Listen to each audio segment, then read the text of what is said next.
But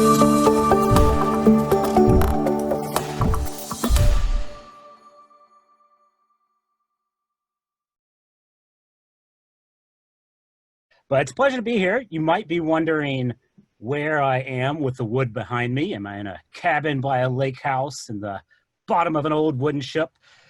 The answer is that I'm actually absconded away in my basement. This is a very small closet that used to hold a bunch of paint for an old house. And I've hidden myself away from here because my two young boys continue to kind of hunt me around the house and cause problems.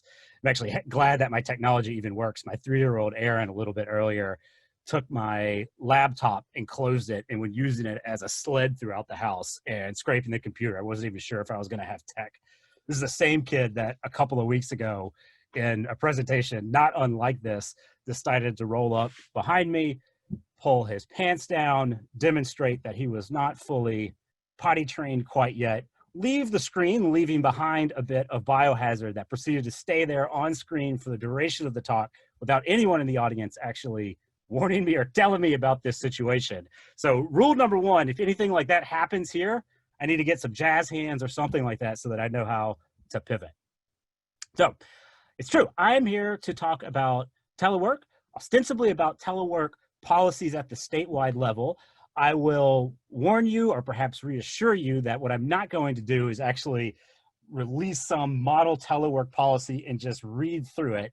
The approach I'm going to take here a little bit more is to highlight a resource that we're just going to give out to everybody here if you're curious, which actually catalogs our attempt to pull together all of the existing state telework policies that are out there in the world. And Nate Rabb, who's on the call with us now, is a colleague of mine who did a lot of muscle work pulling this together, so that you have something to go to find examples of telework policies, should that be one that is something that would be helpful for you.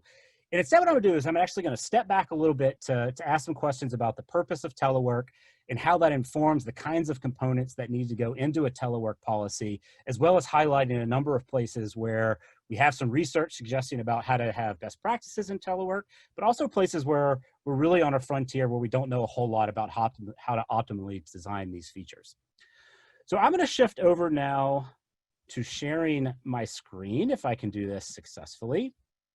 And I'm going to tell you as I do this that my screen of slides, which hopefully you can see now, and it'd be helpful to see some thumbs up or some sort of, yes, I'm seeing some thumbs up. So this slide deck has a bit more text than I normally have. And this is partly realizing that in an online format, you as someone who's following along on Zoom, you actually have a choice about how you want to view the screen, either following along the deck or staying on my mug and watching me as a person. And if this was an in-person one, I probably wouldn't even use slides, that you'd have to focus on me. But since we can, what I mean by this is here's an example screenshot from a little bit earlier when Jamie and Pam were on. You can see that I was actually selecting it so that I could see them mostly with the slide deck in the top left corner. If you prefer to view the slide deck primarily, in the top right of your screen, there's a little bitty button that looks kind of like a square with a larger square around it. If you click on that, you can toggle between whether the majority of your screen is looking at me or at the slide deck. And so that's something you can do, so you can sort of choose your adventure on how much text you want to see. I'm just noticing, Pam, it looks like you're over there meditating on the right, perhaps hoping that I don't mess up this talk as we proceed. So the state of telework.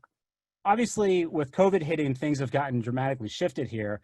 But what I'm showing now is some data suggesting that telework has, as I imagine you would guess, been spreading. This is showing you data from early 2000 in the blue bars to 2018 with the gray bars. And just at a gestalt, you can see that increases of telework are happening across the board. But of course, there are certain professions like computer and mathematics and business that are seeing a larger increase in telework than other professions. And this is something that when COVID hit, dramatically expanded for government. I'm sure lots of your jurisdictions have had to do what the federal OMB did, was start to release guidance, encouraging federal agencies to quickly pivot and empower, and in many cases require, workers to telework instead of working in their in-home assignments. And the data bears this out. polls now, and this is actually from March, this is actually a little bit higher if you look at things from the last couple of months, show that the percentage of people who are teleworking during the pandemic is just dramatically higher at this moment than it has been historically. And here again, you can see that there are some differences in this instance on this figure by the income of the individual, which is of course partly related to the type of job that they do. So your intuitions that telework is expanding and expanding quickly is definitely the case. The data bear that out.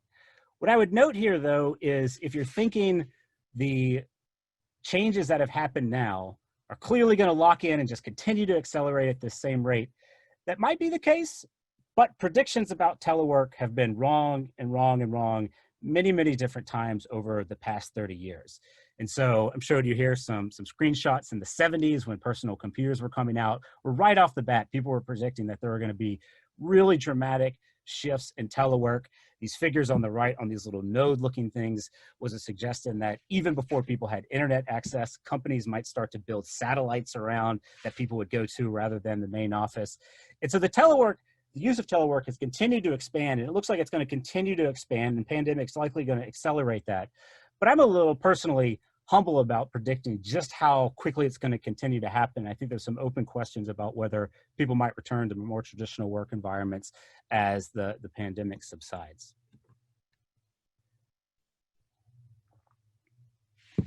So what is an ideal telework policy for government? And as I said, I'm not going to read one to you.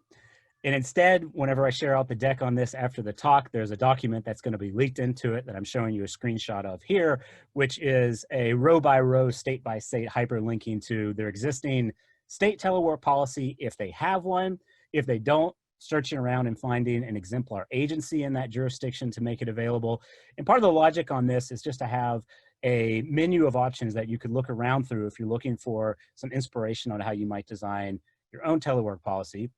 At the end of this, I'm going to ask a question of all of you on whether this resource might be more useful if we were to actually add some attributes to it. So if we were, for example, to add a series of columns and actually score telework policies along whether they do or do not address key components of what a telework policy had, so that you kind of have a larger menu that you can kind of look at and see where you have telework policies that seem more or less comprehensive and where your jurisdiction fits in. That's something that we're contemplating spending some time on, but really wanted to ask the NASCA community whether that would even be helpful before we spent the time doing it. And so before hitting the key components of a telework policy, I do want to step back and ask the question, why telework at all? What are the hoped for benefits and costs of telework? And one answer is, of course, amidst the pandemic, lots of places are having to do it. But of course, the promises and perils of telework are an issue that's been around for a lot longer. And in fact, here again, if you dig back into the mid-1970s, when personal computers were spreading, there was actually a really good articulation of the various benefits and costs, which tend to be the same bullets that people talk about today in 2020.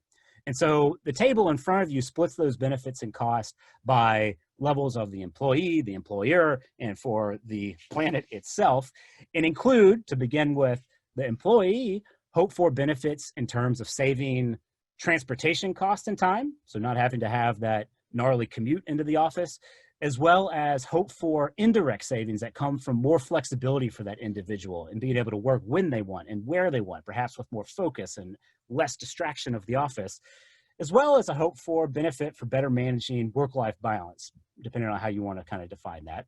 But also recognizing that telework for individuals are likely to have cost, most obviously the direct cost of maintaining your own home office.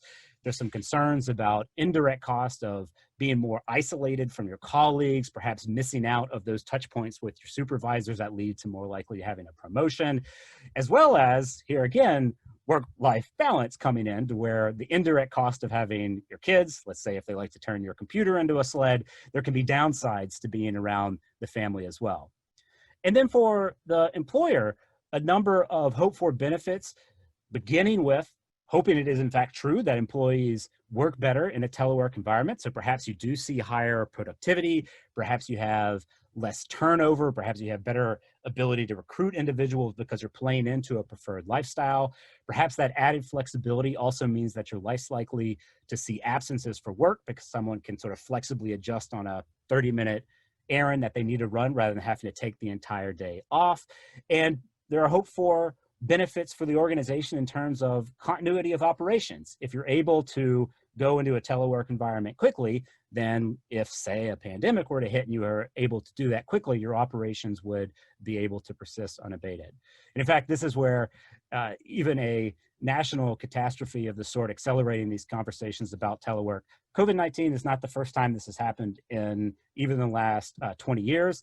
After 9/11 happened, there was a similar push for trying to up the game of the federal government and state governments in their ability to have this continuity of operations throughout emergencies and weather events.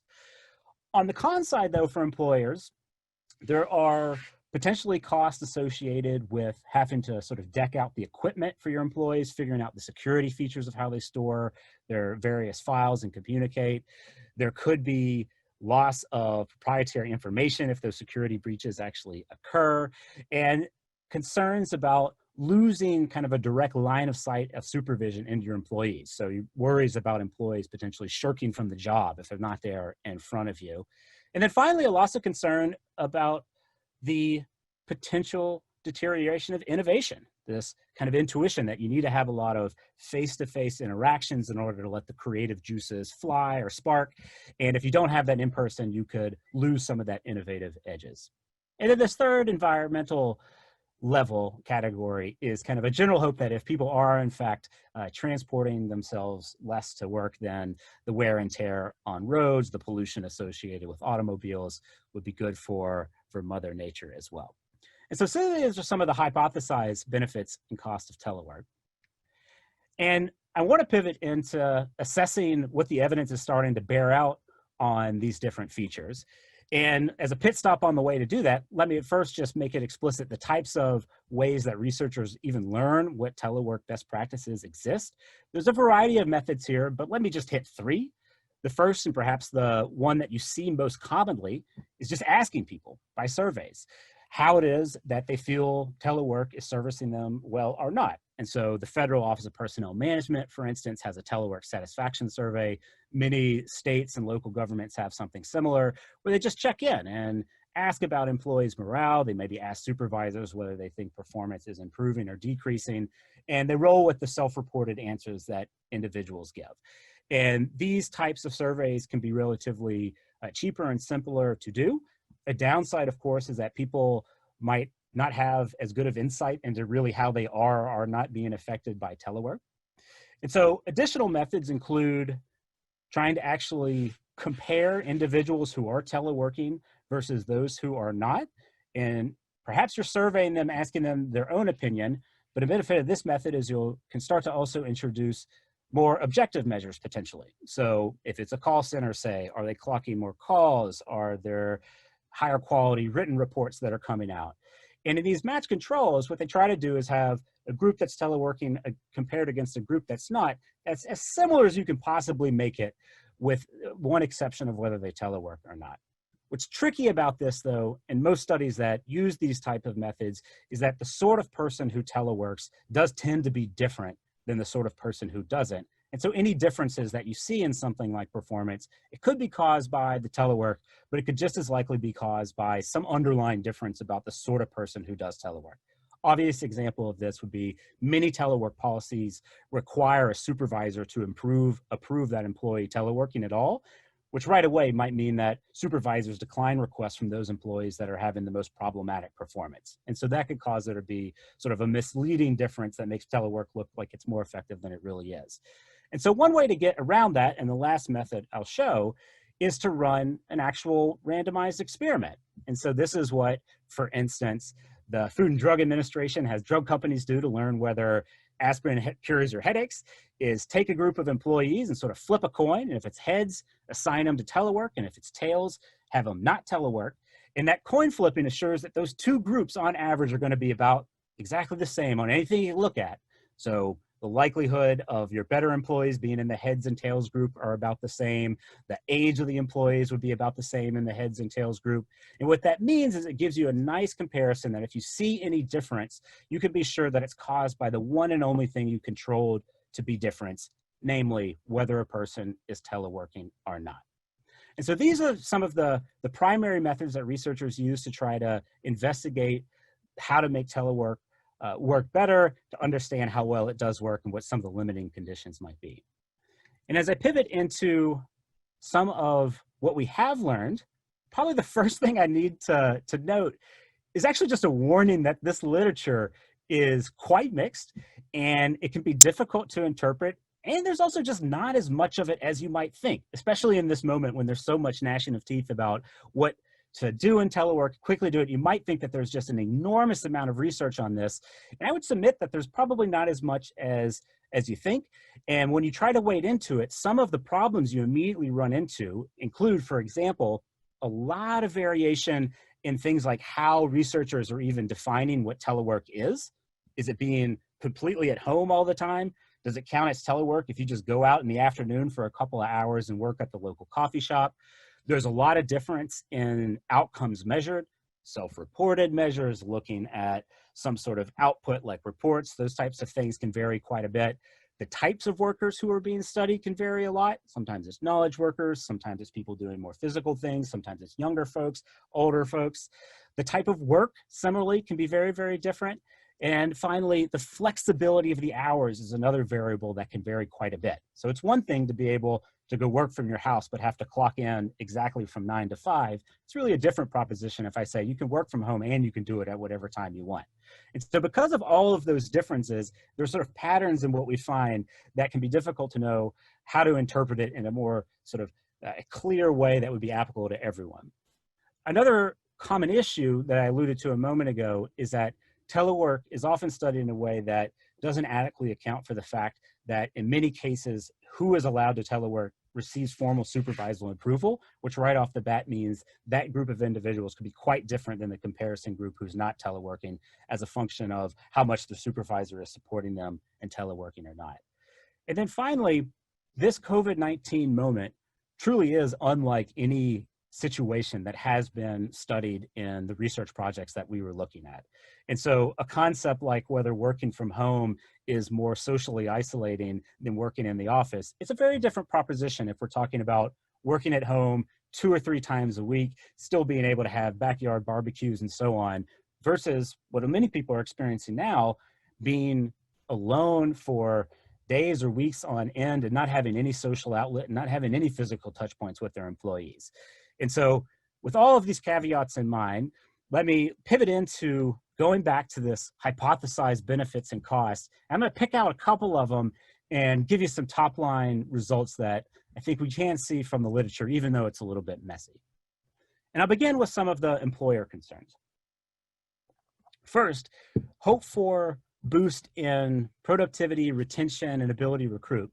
It seems like this likely is the case. And there are studies that show, including rigorous ones, boost in productivity. They tend to be somewhat small. So for instance, a study randomly assigning call center workers to telework or not, finding about a 13% boost in performance. So call center workers working a few more minutes every hour, squeezing in a few more calls every hour.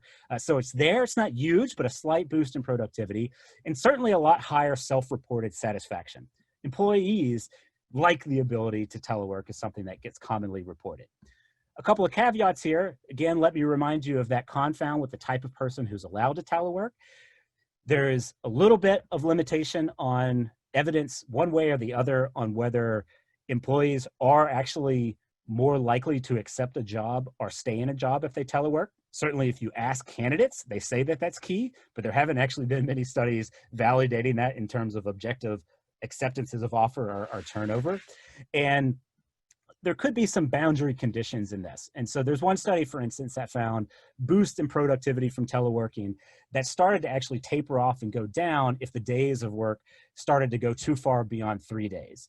And I think intuitively, what you might imagine if you're thinking about dimensions like cohesion with your colleagues and team, it's kind of different proposition to have some good face-to-face social context that you clock in a couple of days a week and then you go and work on your own versus a world in which you go days or weeks again without seeing your colleagues whatsoever. So those are some of the nuances that you might use to kind of calibrate a telework policy in terms of your hoped for benefits on worker productivity. In terms of the concern that employers often express about workers shirking if you can't see their butts in the seat, there's really almost no evidence of this. And if anything, there's been studies showing that when you let individuals telework, they tend to work more. In some studies, 4 or 5 hours a week more. Here again, slight confound. It might be your better employees who are actually being allowed to telework or being awarded with the telework. But for those who are overly concerned that if people are allowed to go home, they just won't do their job, I would submit that that concern might be overblown. In terms of the concerns about lost innovation, this is kind of an unknown. There's really virtually no rigorous studies that we could find that validate that concern. This is despite the fact this is actually a quite common claim. Yahoo, for instance, sort of famously a few years ago, let all their employees go telework and then brought them all back together in person saying that they were worried about innovation. And you might think that's because they had a lot of rigorous data showing a loss of innovation. It's not quite the case. And actually, I think this is a dimension where some of the things that are sparking innovation, like the ability to quickly chat with a colleague or throw up on a whiteboard notes, those are all things that we're seeing that technology can fill a void on, whether it's using some sort of quick chat tool, or for those of you who are in the breakout room that I just was, we just saw a really neat tool called Mural, where we were able to actually like slap sticky notes up on the digital board. So some of those things that might have been missing 20 or so years ago are ones that we can replicate in a virtual way now pretty simply. For the employee, here's just a fun one. The most obvious thing I was expecting to find of just a lot less driving. There's not a lot of studies on this, probably because everyone assumes it's obvious, but I was able to find at least one, and it didn't actually find that teleworkers drove any less. It seems because they still need to go out and run all of their errands that they would previously do to and from work, but they're still hopping in the car. And for their ability to work, here again, you see employees generally reporting more engagement and satisfaction, reporting a greater ability to focus. It does seem that this is likely to be driven by flexibility, or at least flexibility is a very, very key ingredient. And I emphasize that just because there are sometimes discussions about performance evaluation in the virtual environment that start to slip a little bit into wanting to have employees clock in at exact minutes and doing things like monitoring, every minute that they're in their email and the type of web page they're on. And if you take that too far, you're really just sort of squishing out all of the flexibility that might be precisely those features that are most important for empowering someone to do things like more flexibly balance their work and life, make some decisions about when and where they work on things. And then to stay on work-life balance for just a second, the results here are highly mixed. I think this is because the balance is likely to be just very highly conditional on individual preferences and family dynamics. And so this is a place where if, for instance, you aren't able to carve out protected time for your family and too much work is slipping into everyday affairs, if you have a lot of childcare responsibilities that are getting jammed right on top of you while you're teleworking, an issue that's particularly acute in the data for mothers, then actually telework can put you at, if anything, a higher risk of burnout potentially. And then finally, it's a commonly reported concern from employees as well that they'll be self-isolated and perhaps miss out on promotions because they're not getting those touch points with supervisors. And here again, there actually isn't much evidence of this. And I think it's partly because of what we were describing a moment ago of all the virtual ways that type of camaraderie and social cohesion can in fact be stimulated. But COVID-19, again, is quite different in taking this to the extremes. And so just how far of a problem this might become is one of those unknowns. So what does an ideal telework policy for government include? I'm not going to actually read through this very much, but I did want it to be right at your fingertips in the slide deck. I'll just note at a high level, the nuts and bolts, most policies that we were looking at tended to have some level of these features, and in our discussion to date has been mentioned by our panelists, but there's one bucket of technology supports you need to make sure you think about. Do people actually have the equipment that they need? Does it have the security features that it needs? And do you have the IT supports for those who run into problems or perhaps not as familiar with those tools? There's a legal component to this. This includes, of course, adhering to whatever your telework policy is and some best practices around having written telework agreements between employees and employers. There are a variety of policies you can do to facilitate performance management training and sort of thinking about the balance of individuals that are teleworking at any given moment. And then, of course, there is this financial bucket that has a little bit of just counting the beans on how your telework policy is doing and making sure that you're making the right investments in those technologies, that you're taking advantage of places where if you do want to reduce your real estate footprint or something like that, you do it, but not at the exclusion of giving people an option of where to work if they don't have their home offices. So I want to inject here, though, that the telework policy is only going to take you so far, and culture matters here tremendously. And I don't have a lot of minutes on this, but I would say at a high level, management best practices, they're really essentially the same for online as in person. But I think the challenge on this is you really have to have a lot more proactivity with telework, because if you're not being extremely proactive, a lot of things that organically or even unconsciously kind of happen to keep camaraderie and social cohesion high in the office, they don't just spontaneously happen online. And so just think about all of those casual chit-chat moments you get right before or after a meeting happens, the ability to read the room and facial expressions in a meeting, the ability at the start of the day to take a moment at the coffee pot to ask about someone's kids. Those are all things that in a completely telework environment, when you first like boot into a Zoom meeting or something like that, people will often just jump right into the agenda and not give space for some of those social touch points. And so it's an example of a place where some extra proactivity to ensure that those kind of intangibles that happen organically somehow get replicated in your telework design is important for making all of this work properly. And in that vein, there's some sort of tips that I just dropped here really David, quickly. as you, I'm going to throw in with a question. As you're coming through these tips, I think you're going to address these questions, but we've had quite a lot of chatter directly and not just about any distinctions between city and state in your research in terms of teleworking. And then I think a great question, you touched on it culturally, but long-term implications for culture as a result of telework. Both good questions. So the catalog of policies that I'm sharing out is at the state level. I would say at more local levels, they tend to be similar if they exist. There's just a lot more variance on whether there's a policy at all, I would say. But I'm not seeing any massive differences in general design, at least not at the individual employee level, which kind of makes sense since employees have some similar psychologies, whether they're working for the state or local. Probably where there's more difference is just in the scale of resources to be invested in tech and IT supports is of course often greater at a state than a local level. And then what was the second question? So long-term implications of long-term cultural implications. There's also additional questions around how can people get hold of state telework policies? Is there a clearinghouse or a repository at the Policy Lab that people can share?